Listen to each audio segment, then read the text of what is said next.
Hello, I'm Larry Ingrassia, a managing editor at the Los Angeles Times, and on behalf of the Times, welcome to an evening with Caitlyn Jenner. Jenner won a gold medal and broke the world record in the decathlon at the 1976 Olympic Games in Montreal. That Olympic success led to a career as one of the country's most sought-after inspirational speakers and as a broadcaster for ABC and NBC. But if Jenner had a high profile as a world-class athlete, that has been eclipsed by her profile in the last couple of years. Since revealing her true self and transitioning, Caitlyn has dramatically raised awareness of transgender issues. She was honored as one of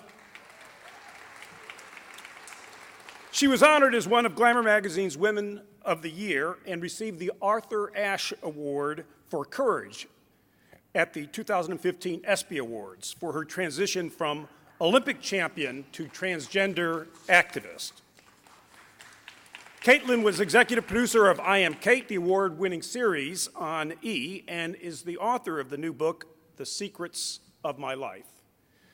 Talking to Caitlyn will be longtime Los Angeles Times writer and columnist Pat Morrison, who shared in two of the newspaper's many Pulitzer Prizes.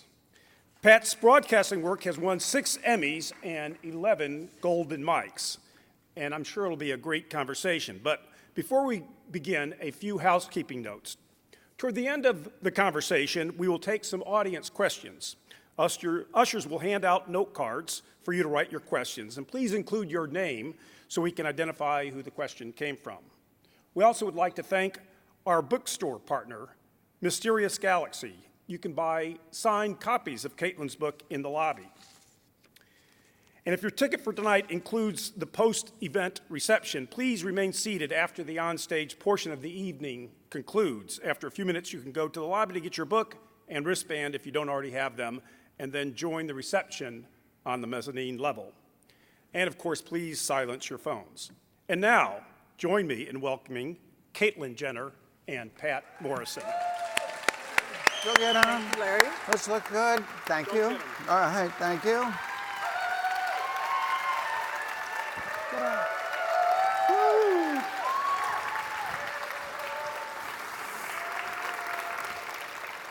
Woo. Oh. Somebody out there likes you. I know. Unfortunately, the lights are so bright. I've got a lot of friends out there in the audience. I can't even tell. Yeah. Hi, everybody. There they are. Thank you all for coming, especially thank you for coming. Oh, my pleasure. I'm so happy to be here. I'm so happy that that book is done. It was a lifetime in the making, 2 years in the writing of it. And just over the last week, it came out a little over a week ago, and it's just amazing to see it in people's hands. It's like almost a baby, right? It's my little baby. It's my life. And to see it in somebody's hands, and everybody has talked how much they loved the book, and on and on and on. It was extraordinarily honest. And but to realize that I don't have any more secrets. The title's obviously there is nothing in my life that I haven't told. So, and that is a wonderful way to go through life. Yeah. So when I met you in the green room, we hugged, and then I looked at your shoes. Nice shoes. Well, thank you, thank you. Well, I'll tell you what, that's another deal. That's another problem, because when you do go through something like this, and you're, 6'2", size 13 wide, you can't get them off the rack. And as you know, they got to be comfortable. It's tough. So there's a lot of things. Plus, being tall in clothes, you're okay this way, but not that way. You know, your waist comes up to like here, and it just, the shoes are one thing. Actually, the good news about the height, I told you downstairs, but the good news about the height, I've always been 6'2", okay? So about 9 months ago, I went in and got a physical, and the lady goes, let me see your height, and I went in and I put my little thing up, and she says, okay, you're 6'1". And I said, no, I'm 6'2". I've been 6'2" my whole life. No, you're 6'1". So I go, wait a second, remeasure myself. So we remeasure it. Sure enough, I'm 6'1".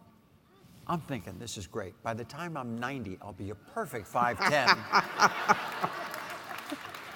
Yeah. And the reason I mentioned the shoes in part is because there was part of your book that was so poignant. It's about your mother. You're living in Malibu. You're secretly going through transitioning. And you've turned one of the rooms in your house in Malibu into a closet for your new clothes, Yes. which is what we would all like to do. Of course we would. And your mother comes out to visit, and she sees this, and she says she's so glad that you have a girlfriend. Yes, that's true. And I thought Yes. that's kind of symbolized how you had to live so much of that part of your life. And how secretive I was. And how secretive you were. Yes, my mom did say that. My mom was the toughest one to tell, and she was the last one that I told pretty much everybody. But it got to the point where I had already shot the Diane Sawyer interview, and I thought, well, it's coming out in like 2 months. I better bring her on board. And like any parent, it's tough on parents. But my mother, at the age of, she was 88 at the time, she turns 91 in about a month. Oh, so you are going to make it to 90 and 5'10". Yeah, I hope okay. so. That's what I'm hoping for. Hopefully my mom's side, yes. But it's very difficult on parents. My mother has been so open-minded about it. You know, the first reaction is, like any parent, oh my God, what did I do wrong?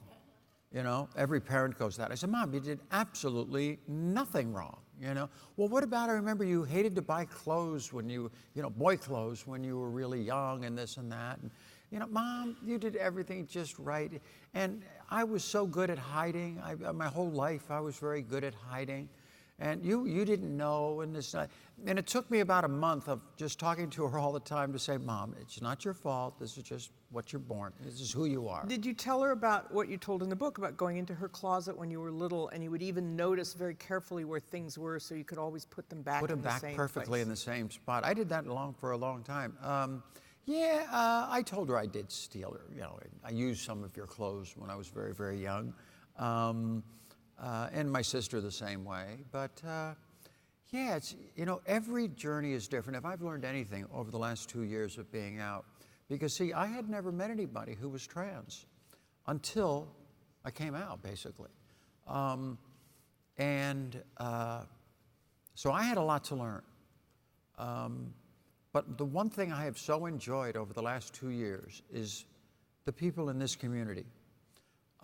They are the most unbelievable stories, unbelievable lives. We certainly have all our issues, and we got a lot of things that we have to work on.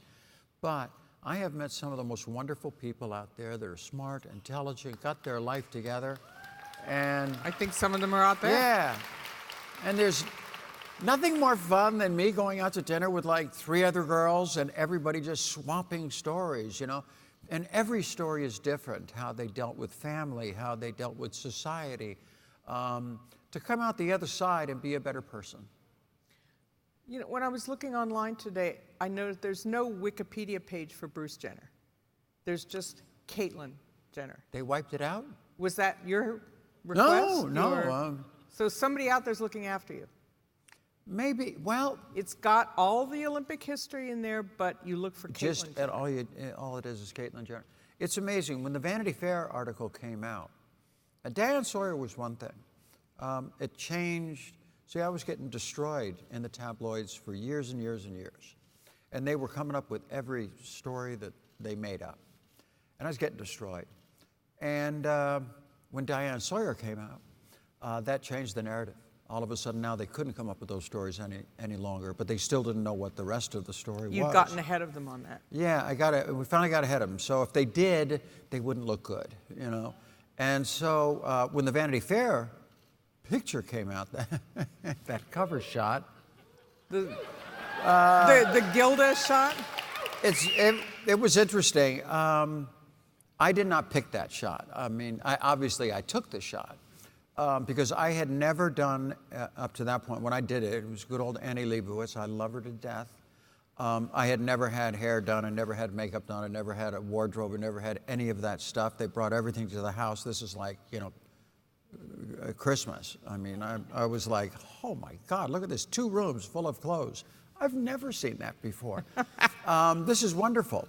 And it was such an experience to go through. I remember the most significant thing was one time because we were totally under wraps. We had security all over the house. We just, you know, we didn't want anybody to know. People are parking in other places and being bussed in with the crew. And I had walls on the side of my house so you couldn't see in the house. But at one point we set my garage up. We took the cars out and set up a studio in the garage. And Annie was taking all these pictures. And she said, would you take that mirror and bring it around behind her, so I can see kind of what the poses are like while she's shooting. And so they took it and they put it behind me. And I had this great dress on off the shoulder, this black gown. And I looked at it with all the lighting and everything, and I said, oh my God, I saw myself for the first time, you know? And it was, I looked at it and I said, wow, this is heavy stuff. And going through the photo shoot, I was just so happy the way it came out. Now the cover shot, which my family, the Jenner side primarily, they were not that happy with it. They thought it was a little too much, you know, a little too... Vargas girl? Yeah. I mean, you're on the cover with in a bustier, kind of, you know? And I get that, but honestly, I like the cover. Why? Because of the shock value of it. Yeah, people weren't expecting it. It wasn't halfway. It wasn't halfway, it was all the way. People had never seen a picture of my authentic self, and I couldn't have done it. And so for me, that changed everything right there. I mean, literally, the media threw out Bruce. That was the end of Bruce. He's gone. This Caitlyn character is a lot more interesting, you know? So what's she going to be wearing? Oh, God, yeah. I'm probably anticipating the audience, but I want to ask you how you deal with Bruce in your life. You said in the book your son, Bert, idolized the image that you piss on, and that was your phrase. Yeah. And, you know, it was a week of performance 40 years ago, but it still matters to people. So where does Bruce now fit in your narrative? Well, a lot of times within my community, you know, they say that as soon as you transition, you know, you got to get the pronouns right, you got to get the name right, you know, they're like strictly boom, boom, boom. Honestly, I mean, everybody does it differently. It's not that big a deal to me, okay? I mean, people mess up, and I'm not going to sit there. I mean, I get it. Bruce was around for 65 years. Bruce did a lot, okay? And I'm very proud of his accomplishments. And he still lives now inside me. Caitlyn gets a chance to live. And it was the other way around. Caitlyn was always inside and Bruce lived. And I raised my family, raised great kids.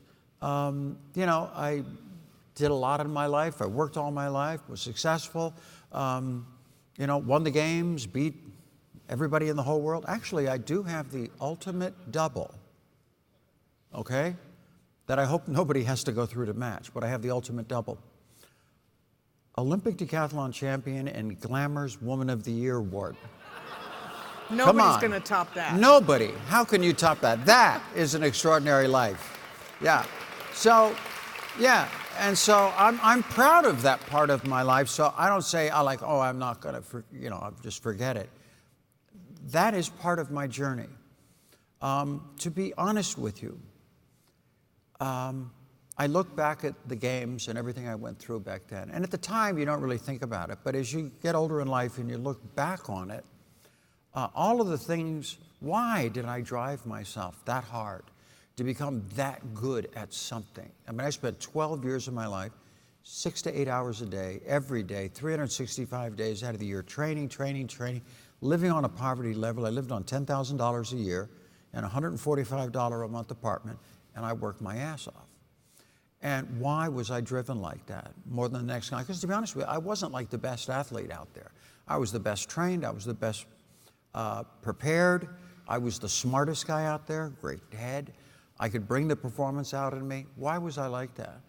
And I honestly think it had a lot to do with the way I was and who I was. I was a dyslexic kid. It was really difficult for me to go to school because I was afraid the teacher was going to make me read in front of the class. And not only perceptually did I have a hard time picking the words up off the piece of paper, but I didn't want to look bad in front of my friends. I had gender issues at a young age. And back then in the 50s and 60s, there wasn't even a name for it. I didn't even know what to call it. I just, was fascinated by femininity, and I knew it was like part of me. And I had all these things going through, and what came along? Sports. And there was the place for me to prove my masculinity, to go out and beat the other guy, and, never knowing how far I would take it. Obviously, I went pretty far with it. But that was all part of me. If I would have been average, just like any other kid, I wouldn't have needed sports. I wouldn't have needed to take it to that level. So it was a lot about me. I mean, that was part of me. So yeah, that was part of my journey. One of our audience members who's a fan of yours said, do you even sign Bruce anymore on pictures of yourself in the Never. Olympics? So that part is done. I sign a Caitlyn Jenner. Yeah, I had 3 outside in the back, Sports Illustrated covers. Yeah, if they send me a picture of the 1976 Olympics, the cover of Sports Illustrated, I sign a Caitlyn Jenner. That's who I am now. You've been on It was actually sad when I got my driver's license and all that kind of stuff, because I liked Bruce. Bruce was a good person. Bruce raised a great family. He did a lot of good things in life. And then all of a sudden, right down to my birth certificate, the names were changed and gender markers were changed. And it was tough to take. He's still there. Even though you'd wanted this, you'd anticipated it, and you'd worked for it. Of course. I'm better now. I can still do all the things I used to do, that Bruce used to do. And in high heels. I could, and looking much better, girl. Much better doing it. Yeah, I've always been in aviation. I still fly planes. I race cars. Had a race about the last race was only about 3 months ago. Me and my son, up in Vegas, we ran a race up there. We won. I still do all the things I used to do, but I like that, and it's okay. You've been doing your book tour. You were in Washington. You went to the White House. I know you can't say who you talked to. I didn't go to the White House, but I did visit people in Washington, yes. So, okay. That's the media. Does it rhyme with? The media says I was at the White House, but I wasn't there. But I assume that top of your agenda was transgender issues, because there's still the North Carolina bathroom issue. You have questions of prosecuting attacks on transgender people as hate crimes. There's been resistance and refusal to that. And there's no consistency across the United States. I have the letter States. that Jeff Sessions got, because we've had 9 so far. And he didn't respond, right? And he didn't even respond, So talk a little bit about your agenda for those issues and what kind of reaction you got. Okay, first of all, boy, have I gotten hammered over the last 2 years of being a Republican. I get it. The Republicans do not do as good a job when it comes to LGBT issues. I know that. And the Democrats do. But from my standpoint, I want our country to do well. And the Republican Party is closer to things like our Constitution, although I have had problems with them over the last 10, 20 years, but limited government, I'm all for that. Lower taxes. The people of this country are going to get us out of the problems and the things that we have going on with our economy. Not the government, not more government, more government, more government. No, let the people go. They'll fix everything, I guarantee you. So I live on that side as far as the Republican side, but I also know that they don't do as good a job when it comes to LGBT issues, all issues, not just trans issues. And so I like being on the inside because I am outwardly Republican. I have sat down with 15 evangelical Christian conservative senators and Republicans at private dinners in Washington that nobody knows I'm there. and sit down and talk about the in fact, when you sit down with 15 evangelical Christian, conservative, Republican senators and congressmen, we're talking to the enemy, okay? And probably everybody in that room had never met anybody who was trans. And I want them to get to know me. I want to know that I'm not crazy, I'm not nuts. Little Zachary Drucker, she's out there somewhere. Zachary, I brought Zachary along as another great representative of our community.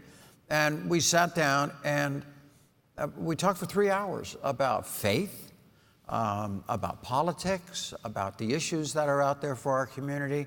And that's the only way you can slowly change minds. Yeah, so I was back in Washington, D.C. doing the tour. I work very close with a group called the American Unity Fund. And they are absolutely, Margaret Hoover, Tyler Deaton is the executive director. They are great. And the only mission statement for the American Unity Fund is to get the Republican Party to do a better job when it comes to all LGBT issues. They are on everything. Tyler Deaton is just brilliant. And so I went in early. I did have some meetings with people there, very high-ranking people. And you know what? They were absolutely great meetings. And that's the way I like to work. I'm not the type of person who's going to be on the street corner with a sign. I would rather have dinner with and change their thinking, because I think it's. I would rather, convince the Republican Party to do a better job with all LGBT issues than to try to convince the Democrats to do lower taxes, less regulations, and let the people go. So. That's where, but my loyalty was not with Donald Trump, was not with the Republicans, is with my community, and that's what I'm fighting for. Anyway, did you see my Instagram post that I put out? I looked at your Instagram post that I put out last week when I was in Washington. I love doing these things, okay? There I was. We were in between meetings, and I had to go to this other one. I said, drive by the White House. We got to go by the White House, somewhere where I can get the White House in the background.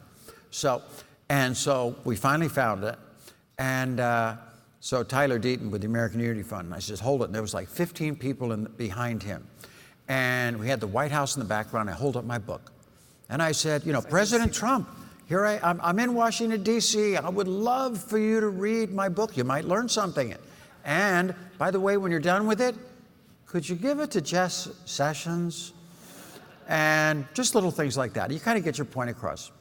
Donald Trump invited you to play golf. I mean, I think you could take up that offer, right? No, and not then now. Maybe beat him by not 5 now. or 6 strokes? Oh, he doesn't want to get beat by a 67-year-old trans woman. But I like the image. He's got a big ego. I did go back to the inauguration, and the reason I went there was to meet people.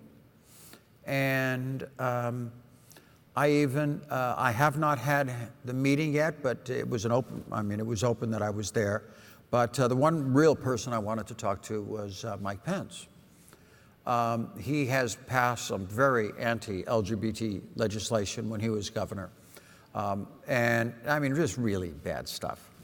And, he's a big Christian, and I wanted to talk to him. And so I was at a cocktail party, and there he was. So they brought me over. I got introduced to him. And I said that I was in town. I said, actually, it wasn't vice president yet. I said, Mr. Pence, I was in town a few months ago and sat down with a group of evangelical Christian conservative Republicans, and we had on the issues and everything, and we sat down for 3 hours quietly and had the greatest conversation.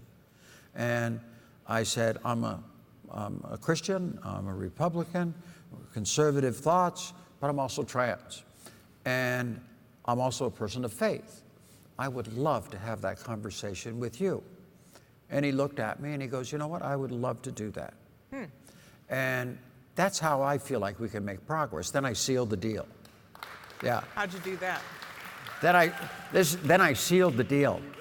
His wife's right beside him. I reach over, grab her hand, look her right in the eye and say, and I would love to have you in that meeting and in that conversation. And she looks at me and she goes, don't you worry, I'll be there. So I just, they got a few things going on right now, but at some point, we have to change people's minds, you know. It has not been, with this administration, it's been, in a sense, silent at best. There's a nominee for Secretary of the Army who says that there's Mark sexual Green. Oh, he's assaults. terrible. Have you seen some of the stuff? Yes. Yes. He says that being trans, you have a disease. I don't got no disease, okay? I had a physical. I didn't see one disease on my physical. Yeah, and that the whole bathroom issue, he's got to fight it because the Bible says he has to fight evil. Horrible. I mean, I was on one of the shows last week, just ripping the guy. Are you kidding me? Yeah. I mean, one thing, I don't want the federal government, okay? I like limited federal government. But on these issues, they can provide some guidelines for the states, okay? In the areas that they have control over. And one thing they have control over is the military.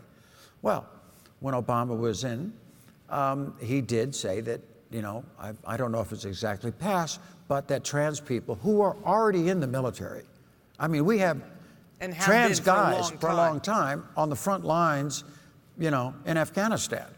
They've been around for a long time, but they have to be very quiet, and they just can't be themselves.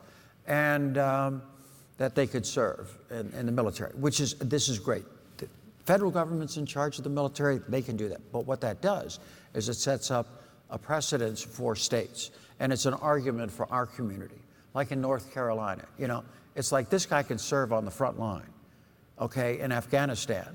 But if he comes home and he didn't live in a state where he could have his gender marker changed on his birth certificate, he would have to technically go into the ladies' room. Or could be arrested for trespassing in some states. Yeah, there's a million things. So it's going to take a lot of work. I don't know if I'll see it in my lifetime, but because being able to pee where you want in one state and not another strikes me as constitutionally unsound. I like that. That's a good way to look at it. Yes. And the question, put it this way. I haven't been in a men's room in 2 years, and I love the ladies' room, okay? Great conversations. It's so nice. It's wonderful in there, yes. And then here's the question of prosecuting hate crimes against transgender people. Yes. And there's resistance in this administration. And this Jeff Sessions with Jeff Sessions, yes, there are. I have worked with Ken Buck, who is a congressman from Colorado. And in 2008, he was the first one to get a murder of a trans woman prosecuted and convicted with a hate crime. That was the first one to go through. And because of that, he really has become an ally of ours, even though he's actually the one who set up the meeting, the dinner with all these other groups. And he's really on our side. He's a great, great guy. But he was the first one. I think all murders of trans women should be, prosecuted as a hate crime. When we've had 9 already this year. Yes. The last one, I think, 2 weeks, on the 21st in Miami. And on March 10th, a letter was sent to Jeff Sessions about getting all these trans murders prosecuted as a hate crime, and they never heard back from him. And that ticks me off. But we'll have to fight that war. I'm sure it'll be waged. Maybe it's on the strength of that. I read somewhere last week that you'd consider running for public office yourself. Oh my God. Okay, this is how this is going. State, federal, city council? This is how it's going. I have been asked in the past, because I've done some speaking for the Republican Party, and after you get done speaking, they all go, oh my God, you should run for office. And I'm thinking, why would I ever do that? I got so much stuff in my life, they would destroy me. But nothing in your closet. But, and I'm thinking, I got so many secrets that somebody would dive in and they would destroy me. They would destroy me, okay? Now I don't have any more secrets. And I'm thinking, oh God. And so the American Unity Fund and the people there said, you know what? Maybe we should do something. So Margaret Hoover, who's the president of the American Unity Fund, said, you should just mention it and just see what the reaction is. So I go, okay, I won't say no, I would never do that. So, of course, I mention it. I think it was on The View. It might have been last week. And, of course, the media picks this up. And the next thing you know, I'm running for president. Somebody may be raising money for you already. I know, they may be. And I thought, I wasn't quite thinking of that position. You know, maybe mayor of Malibu might be nice, or someplace along the way. But to be honest with you, I would seriously look at it. But over the next year, I would have to look, because when I did my last person, or the last thing that I had, the hurdle that I had to get over, after talking to my children, after talking to my family, everybody close to me, I am a person of faith, was I had to have conversation with my pastor, because I think every person that deals with their stuff, you know, the tough stuff, not just trans issues, but gay, whatever it is, everybody's got stuff in their head. And when these things won't go away, you always think, God, why did you do this to me? Why did you put these thoughts in my head? I would sit there in church and I wouldn't be listening to it. I'd just be thinking, in God's eyes, how does he see me? How am I doing with this? Why is this, my identity and my gender just in my head all the time, and I never can get rid of it? And I would always ask that question. And then finally, the last person I had to go to was my pastor, and I brought him out to the house, and we sat down for hours talking about faith, talking about all this sort of stuff. And it was over with. I thought to myself, you know what? Maybe this is the reason at this time and place in society that God put me on this earth, to see if I can make a difference. Bruce did everything he can do. He raised a family, won the games, had a great life, okay? Maybe it's time to tuck him inside and let her live, and let's see what she can do. Let's see if she can make a difference in the world. So that was kind of my mission from the beginning, I'm not doing this for money, for this, for fame. I already had plenty of fame before. I'm not doing it for that. So I'm trying to see if I can make a difference, you know, by speaking out on issues, having this wonderful platform, going out and raising money. Because I guarantee you of the L, the G, the B, and the T is by far the most underfunded portion of it. And on your Instagram page, you've got links to Yeah, well, yes, organizations. and we are. And last year we gave away with MAC, because we had a sale of Finally Free lipstick, we were able to give away $1.3 million to trans issues around the world. This year we're starting the foundation. We're just getting that started. And we're starting to go out and we're going to raise money and start to see what we can do. Because, you know, financing is important. So for me, politically, I'm trying to figure out where's the best place. Am I better on the outside? Okay, or are you better from the inside? I haven't determined that right now, at this point. Right now I'm on the outside, kind of looking in and doing a lot of work because I can kind of go all of this. If you're on the inside, you know, you're only one vote. Maybe too confining? It may be, I don't know, but I'll look at that. But I would seriously take a look, if me doing that can make a difference for our community. Something else you talked about in the book was terminology, because you talk about pronouns, transgender woman, transgender man. At some point, would you think, for example, on the census form, on other forms, it just says what? What are the boxes that you think would be ideal, the ideal place for us to get to as a culture? Ooh, that's an excellent question. I never really thought about that, because right now they have, you know, they just have male, female. Do they have other? There are some other forms. Yeah, there's a couple of them in there. This is what I would like. I would like, over the next 20, 30 years, to get what the gay community has today, okay? They have been fighting for a long time, okay? Marriage equality, fighting on issues, acceptance. Because the other day I was watching Sam Champion, you know, he's a local weather guy in New York City. And it was the weekend edition, and he usually does the local weather, but I guess they had him come in for Good Morning America that morning. And he's been there forever. And he's at the table, you know, where they're all talking. And he's standing there talking about his husband. And I'm going, wait, I'm laying there in bed going, wait a second. Talk about coming a long way. And nobody's making a big deal about it. It's just him, and they talk about his husband. I guarantee he's been there 25, 30 years. I guarantee you, when he got that job, he had to keep it quiet that he was gay.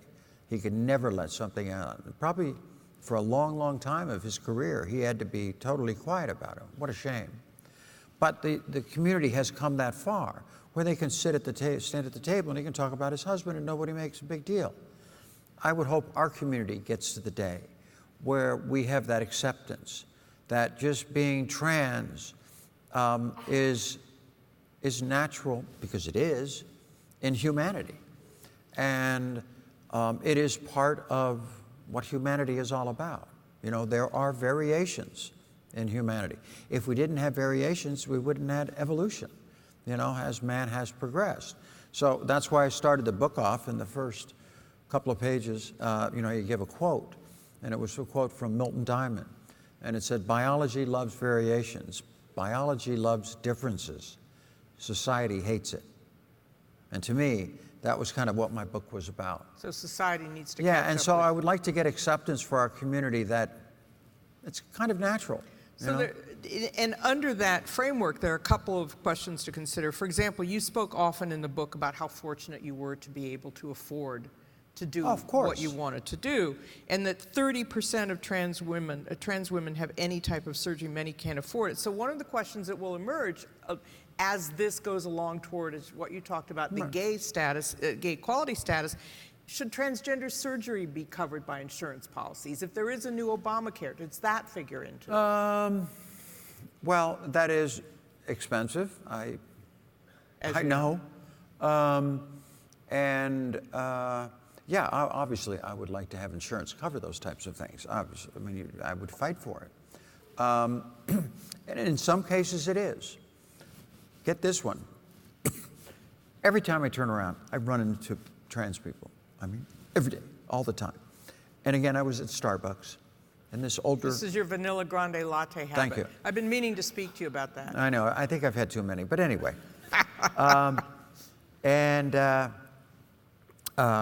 This lady, you know, maybe latter 50s, 60, comes up, and she just says, "I just love what you're doing, this and that." She goes, "I transitioned like 40 years ago." And I go, "How cool is that?" And she was all proud that insurance paid for it. And all she had to pay was $1,500. And she's going on and on and on about this. This was 40 years ago. Wow. Insurance will come in and help lower the cost in certain ways. Maybe pay for the anesthesiologist, pay for the hospital, do things like that. But it depends on who you go to. But there are a lot of insurance places will help. Is it universal everywhere? Absolutely not.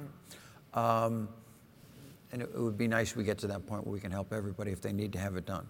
Another question, especially for young people, they're so self-conscious about their bodies. What about locker rooms for kids in school, high school, college, even I suppose when you get to the athlete level, because you know sports better than anybody in here. How do you accommodate transgender kids, transgender athletes? Did you watch Diane Sawyer last week? No. It was past my bedtime. I understand. Okay. There's a DVR. There's a little thing that they're called tape recorders. But anyway, that's another story. Now, on there, we, I think it was Arcadia. We had the head of the education department at Arcadia.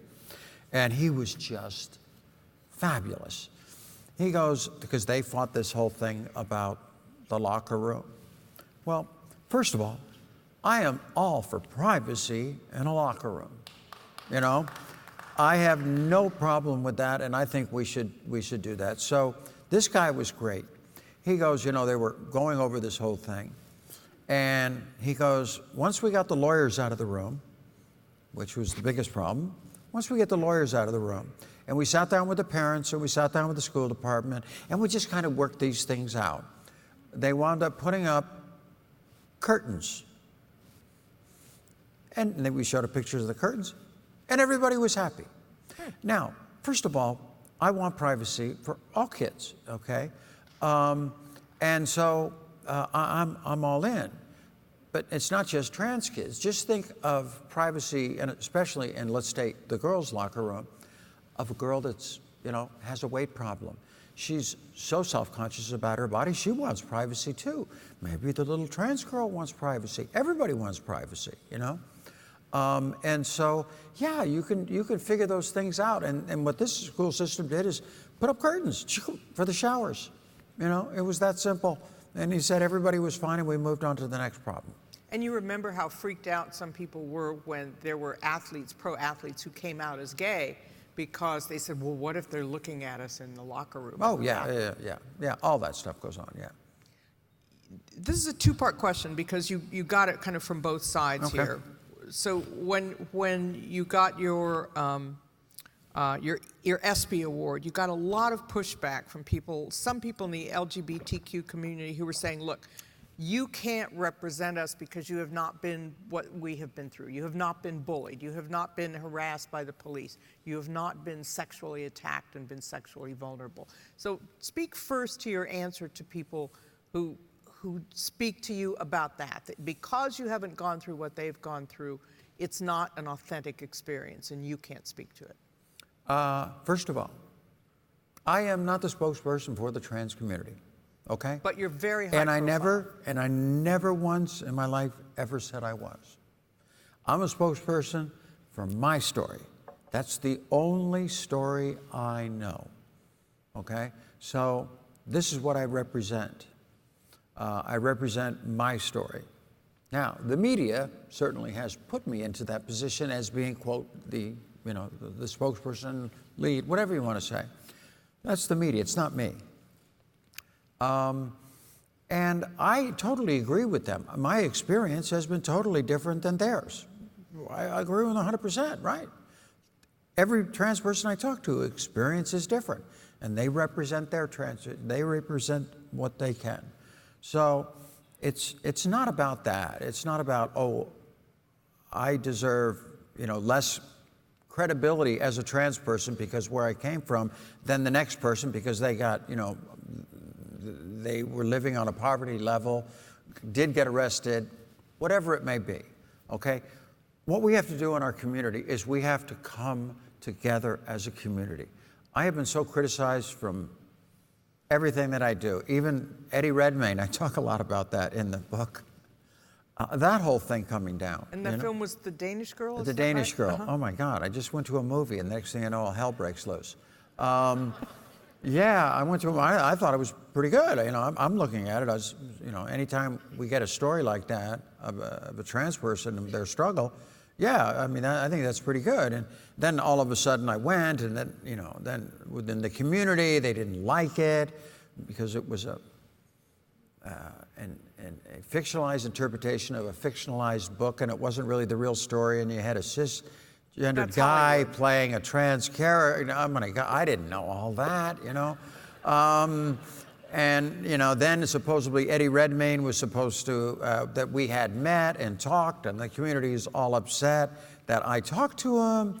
And, and I never did. I never talked to him, thank God. And then even when I went to the Vanity Fair party that year, he was there, but fortunately, pretty crowded. And thank God I didn't run into him, because I knew somebody would get a picture of that, and then it would be over for me. So, I want our community to come together. We have so many experiences. If we come together and not fight with each other, and I see that a lot. There's a lot of this inside the community, in criticism of each other. We're all trying the same thing. I'm doing my thing, and I'm doing it my way, okay? I'm not a bad person. My heart's in the right place. I'm doing it my way, okay? Fortunately, I'm old enough and been around long enough that I hear all this stuff, but it's not going to change me. I'm still who I am. They can do it their way. We just have to all come together. We're all trying to do the same thing, and that is make it better for the next generation coming up. Why do you think there is so much infighting? In general, the sense is that because there's so little power, people have to fight to get a little piece of it. Is that? I think that's actually very well put. Yeah, no, I think you're right on. Maybe they do feel powerless, that they don't have the opportunity to make big changes. I'm just very fortunate and blessed to be in the position that I'm in. It's that simple. And hopefully I can use that position to make it better for everybody, not just me. It's not about me. I could care less. You're already there. I'm fine. I'm doing great, And, and so I want to make it better for, especially the kids. I mean, we have a suicide rate that's out of control. We have a murder rate that's out of control. And to be honest with you, it's getting worse. It's not getting better. And yeah, we got a lot of work to do. The second part of the question is the criticism you got with the Glamour Woman of the Year award for the same thing. You've never had a period. You've never been paid less for doing the same job that a man is doing. All those things. But I was around a lot of periods. Well, yes, there's that. So you certainly I get just credit saw it for from that. the other side. Yes. And so what, again, probably in the same context, your rejoinder to those criticisms that you had not gone through the experiences. Well, that see, women that's had why. Now, for me, don't get critical. For me, I like the word. I'm a trans woman, okay? And because for me, my experience to womanhood was different, okay? Way different than a woman who was born that way, you know, a cis woman. It doesn't make me less of a woman because I call myself a trans woman, but my experience was different. So I feel comfortable with that. Mm-hmm. I don't want to disrespect women by saying, I'm just a woman now, and I don't want to disrespect women who, like you say, have grown up as women, who have dealt with women's issues, who've had periods, who've birthed children and all that kind of stuff. My journey to womanhood is different. So I'm very comfortable with that. I'm a trans woman. Yeah. You started talking about how you called your mother and said, Mom, I've got something to tell you. Yeah. The thing you spend a lot of time in the book is how you've dealt with your family. Sometimes your kids have been close to you. Sometimes they've been at arm's length. Your daughter Casey, you weren't even invited to her wedding. So right. as you move toward your current life, mm-hmm. how did you talk to them? How did all your kids take it? Mm-hmm. And how is it working out? I mean, everybody watches Transparent and thinks, ooh, how would I do that? There's no right way, there's no wrong way. By far the most difficult thing. First, the way I started out by doing it was I have 10 children, one child at a time, because I didn't want them ganging up on me. So I thought if I do it one at a time, if I put all 10 in the room, I wouldn't have had a chance. So I did it basically one at a time. Actually, I started with my son, Brandon, who's kind of our little Gandhi in the family. He writes music, he's a singer, he's just a wonderful, great, got a big heart kid. So I thought that would be the easy one. So I go to Brandon, and I sit him down. Now, everybody in the family knows everything, but nobody's ever talked to me about it. I did get caught once with Kylie and Kendall when they were like 10. I guess Kendall was stealing clothes from Kylie, and so she set her computer up and put that security system to spy on her sister? To spy on her sister, so if she went into her closet. You know how you walk in and it's a motion detector and all of a sudden the little camera goes on. You don't even know what goes on. Well, everybody's gone out of the house. I went in, they got a full-length mirror. Having a good time. Walk in, come back, and like 3 hours later when everybody came back, they start screaming in the other room. I went, ooh, that wasn't good. And plus... They didn't recognize you. They didn't know what was going on. Well, yeah, they knew something was up. Yeah. And you just try to explain it the best you can. But the rags for 2 years, I mean, were destroying me every day. And they had pictures of my head on some women's body and, So, yeah, all of that stuff. So they knew what was going on, but nobody ever talked to it. So I slowly went through all 10 of them. I started with Brandon, and Brandon said the nicest thing in the world. He goes to me, first of all, I know about all this stuff. And I said, I know you do. He goes, but, I've always been so proud to be your son. He goes, if I go like the airport and I hand them my car or my ID, and they see Brandon Jenner, they go, oh, is Bruce Jenner your dad? And, Brandon will go, yes. And they go, oh, he comes through all the time, and he's so nice to everybody, and, all this stuff. We just love him, and this and that. But he says, I've just always been so proud to be your son. And then he goes, but I've never been more proud of you than I am right now. Wow. And that's where it started. So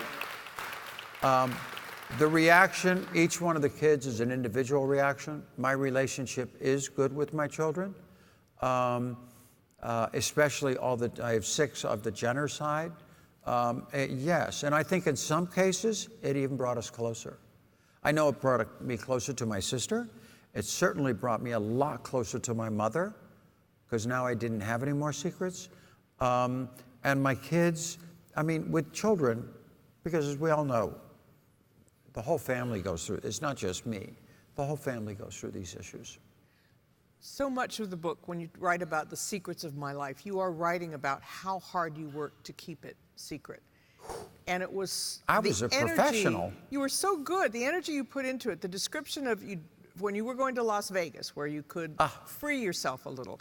You'd leave the house, you'd park in a parking lot, you'd put on makeup, wig, clothes, then you would drive to Vegas and reverse the whole process. Then in the hotel, you could dress up I would do it out again. the Holiday Inn. And if you had to yes. stop to get something to eat on the way to Las Vegas, if you had to go to McDonald's, you had to do this all over again. Yes, I would change. I would make the decision before I left. Do I want to, in Barstow, there's a Starbucks.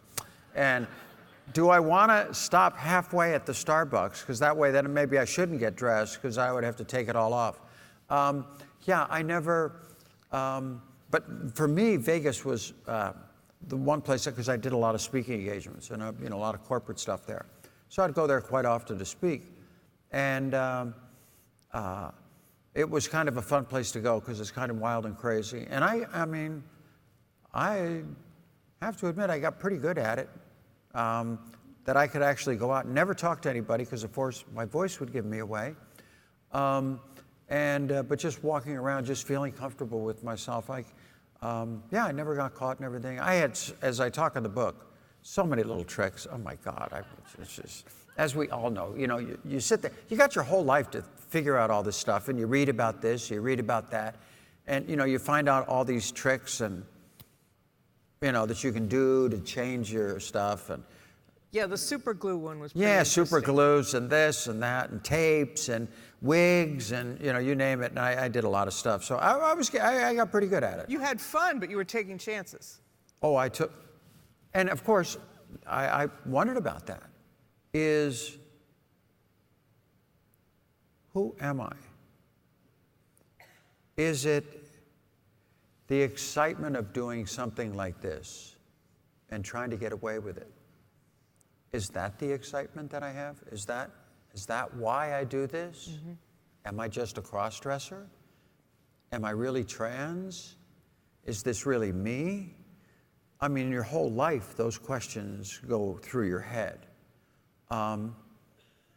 And is it a sexual thing? You think, it's all sexual. You just get a high like you're making love to yourself or something. I don't know.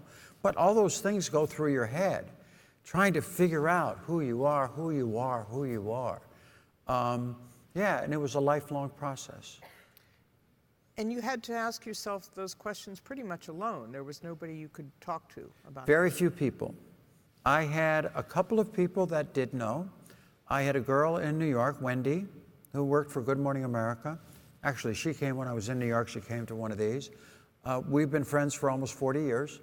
I told her my story 35 years ago. She was very open-minded, and we would talk on the phone once or twice a week for years and years and years. She was just a good confidant, and really the only person that I had. As time went on, even in the 80s when I was really, really struggling, because I thought I was going to transition before I'm 40, because I don't want to be old and do this, I told a few people there, but very few people knew. And you actually you were transitioning for a period of about 4 years, and then you stopped. About 6 years. 6 years. Yeah, it wasn't time. You were in your I was on 40s? hormones for 4.5 years. I had a little bit of a nose job. I had 2.5 years of electrolysis. That's a lot of fun. It was painful to read that. Well, I know. I go very descriptive in it because I did it with absolutely no pain medication, no nothing, no topical cream, nothing, just like go after it. And I talk about it in the book because I thought I deserved the pain. As just a punishment? From who I am. Yeah. And so I just laid there and took it. Yeah, and so I went through all of that thinking, I'm going to do this, before I'm 40. And I got to 39 and wasn't even close. I could not go any further. The issue was not where it is today. I mean, all I really knew was Renee Richards. There was absolutely, she was kind of crucified. She was looked at as a big freak back then. But there was no information out there. I didn't know anybody else. There was no internet. I couldn't even find a therapist. I had so much trouble finding a therapist. Until one day, I'm watching television, and this guy comes on TV, on the news, from the Orange County Transgender Center. What the hell is that? I had no idea they had a transgender center. Turn up so of the course, volume. yeah. So I call up the guy. This is probably about 1984 or 5. I call up the Orange County Transgender Center. Found the good old information back then. You remember those 411? days? Yes, Yeah. you remember those days. And a real person would answer. Yeah, a real person would answer. And anyway, and I called the guy up, didn't tell him who I was, and I said I was, suffering from all these issues. Do you have anybody up? Did you even know the phrase gender dysphoria then? Not really. Well, I knew by this time, by the 80s, some of the terminology was coming because of Renee Richards and this and that trans stuff. He gave me some names, 3 names I remember, 2 guys and 1 lady. And I said, I'm going to the lady. And I don't know if anybody ever knew her. I don't know if anybody here, Dr. Trudy Hill. Anybody ever hear of her? Not a one. That's what I thought. No, she was great. We have a streaker coming on, but because we have a low budget, our streaker has clothes on. So no, this these is are our our event questions? organizer. Yeah. With some questions. Yeah. So Dr. Hill was. Yeah, Trudy Hill. So 4.5 years with her. She was great. She's the one who helped me do the hormone thing. She was the one who found an electrolysis. She had worked with other ones and all that kind of stuff. And I kind of start to move forward and then just couldn't go any further. And you were marrying again at that. No, I was not married. I was single for those 6 years. Oh. And not a good father. And I talk a lot about that in the book because I was just suffering in my own crap. And then, I thought I got to get back into life because I had spent 6 years in a house and came out once in a while to, to buy food or go to work. That was about it. I never felt like I fit in anywhere for all those years. And when that was kind of a stalled period, this was when you started the television show, the Kardashian television show, and I was reading it. You'd watch the Ozzy Osbourne show and thought, oh, this might be something. Thinking if you were so again about protecting yourself, why you would put yourself out there in that position again? First of all, I've always liked to work, number one. Number two, doing a show like that would be a great opportunity for your kids. And kind of, they're doing pretty good, a great opportunity for your kids and family. And so we, Chris and I, we talked about it, and then Chris, she's good. She ran with it. She gets things done. She does get things done. You got to give her credit. She gets things done. Yeah. Did you feel like you were risking everything every time you were on television? Well, do you see how I was portrayed in the show? I read about. Yep. Whoops. Yeah, and they portrayed me as this kind of weak, quiet, everybody's running over me. That's kind of the 50s I even had, and I father put it in the book, sitcom. my aunt wrote me a letter, I put it in the book, and my Aunt Ellie, how it's a disgrace how you're treated, and on and on and on. But to be honest with you, it was probably a true interpretation of me. I didn't feel worthy of kind of defending my position and my opinion. And so I stayed in the background an awful lot. And Chris being very strong, and I don't mean that in a mean way, but very strong. And she was very good at what she did. I would much rather just kind of be in the background. And so, yeah, I was kind of portrayed that way, but in a lot of ways, that's the way I was back then, you know? Here's some questions from you. We've given you some index cards, and thank you for that. Yay! Here's from a high school teacher, and I know this touches on something that's important to you. What do you wish teachers and adults would have said to you as a teenager that might have helped you?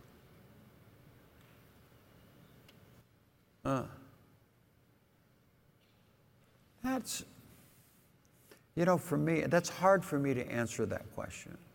Just because even though I'm not the normal,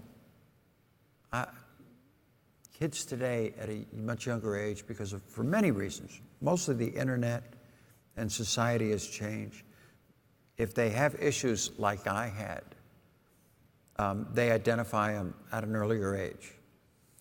When I was in school, there wasn't even a name for it. I mean, so I just kept my mouth shut. And you said you were good at compartmentalizing. Very good at and what I call distractions. I got in all sorts of trouble when I said, you know, once the big distraction was athletics and the games and proving yourself, you know, out there, and then that was gone, which I talk a lot about in the book. How I thought, oh my God, I built this character up who's so big and so male and so that's not me, you know, that's not me. What do I do now? Do I have to play this character the rest of my life, you know? And so for me, like in high schools and stuff like that, I just did my best not to deal with any of those issues. And I really didn't know what was going on. I dealt with them later on in life. And today you've talked to parents of transgendered kids and to the kids time. themselves. Oh, yeah. Yeah. And is little Shandy here? No, because I texted her today. Maybe you can give this high school Yeah. teacher some advice for dealing with his or her kids. Yes. First of all, I'm not a therapist. This is only my personal opinion. As far as parenting a trans child or a teacher of a trans child, it starts off with love your children, okay? Love your child, adore your child, be there for your child.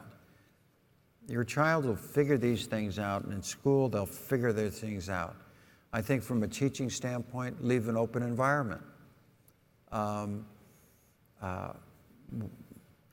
The majority of kids who commit suicide, I think it's 41% now before the age of 21 attempt suicide or thinking of suicide. They're mostly these young kids. Protect these children. Let them be themselves. This is a real issue, okay? It's not like some made-up thing.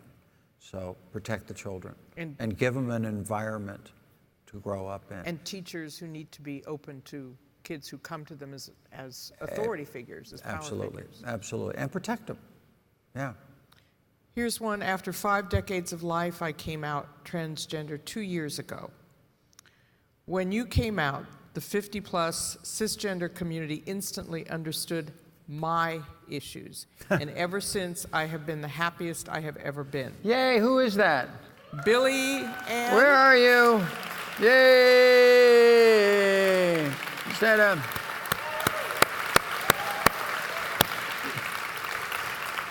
Have you been Girl, able... nothing wrong with being happy, you know? Their question, have you been able to experience the same joy? Yes, absolutely. My life is so much better today. I have no more secrets. I can be myself. Many years ago, when I was training, I was making no money, you know, living on $10,000 a year, training my little butt off. I'm going down this road where all I get at the end, if I do the best I can, I get a little medal, okay? There's no money involved, there's no nothing, okay? I'm looking at other kids my age, early to mid-20s. They're getting jobs, they're trying to get careers, they're moving on in life. Me, I'm going down a dead-end road. There's, you know, I don't know what's gonna happen at the end. If I win, I get a medal and I stand on the stage with Jim Thorpe and Bob Mathias and Rayford Johnson, other guys who had won before me.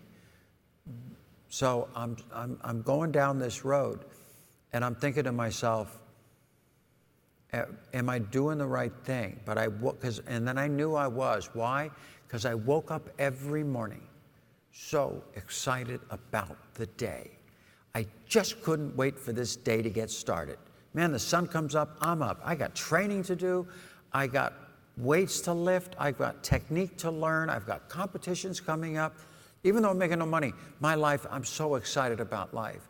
And I would think as I'm doing my long runs, I would think, you know what, I never want to lose that in my life. I never want to lose that enthusiasm for life, about waking up in the morning and taking it on.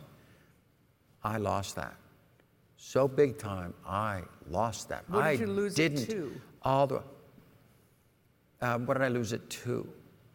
I lost it to direction in my life, okay? I had no direction in life.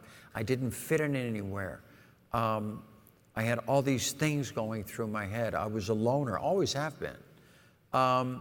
And so I lost it for so many years.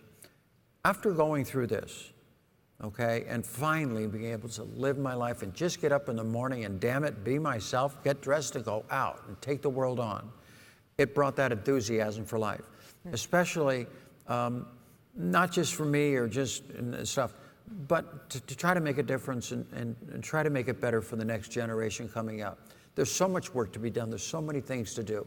And that's probably a good transition to this question, which is from one of our high school students here. What qualities do you think a great LGBTQ advocate should have, and how do you feel your book personifies these qualities? Intelligence. We have to be smart about these things in the way we deal with people. So many times, especially the trans issue, people don't get it. What do you mean? Is this a sexual thing? They think it's all about what you got between your legs. They think all these stuff. They don't get it. And I honestly, I totally understand it. I didn't get myself most of my life, and even though I had to deal with it. And so try to be smart in the things that you do. I always try to represent myself knowing that probably that person has never met anybody who's trans. And I want that experience to be a good one. If they want to take a selfie, I will take the selfie with them. I try to be overly nice, go out of my way, because I want them to know that we're good people, our community. So it isn't just you you're representing, it's the whole community. Yeah, but not only represent yourself well, but in doing that, it also represents this community. Yes, there are a lot of things that we need to do, that especially the next generation coming up, and being an advocate. Just be smart. There's a lot of good people out there, a lot of great organizations out there, a lot of good people trying to do good stuff. Join up with the right people, get together, get a movement going, and just be a good person and treat other people. You're representing this community. I hope they're all taking notes on that as we got that answer. So as we wrap up, I have to ask you, you've spent 20 years in a house full of women, you've made your transition. What do you really think of people who leave the toilet seat up? I've realized that they're horrible people. I didn't know that at first. Yes. We have a division of opinion in the audience there. Susie Jack will wrap it up, but please thank Caitlyn Jenner. Thank you. And thank you for coming. Thank you. Cheers. Cheers. Here we go. With the good LA Times. And to thank the LA Times. Thank you.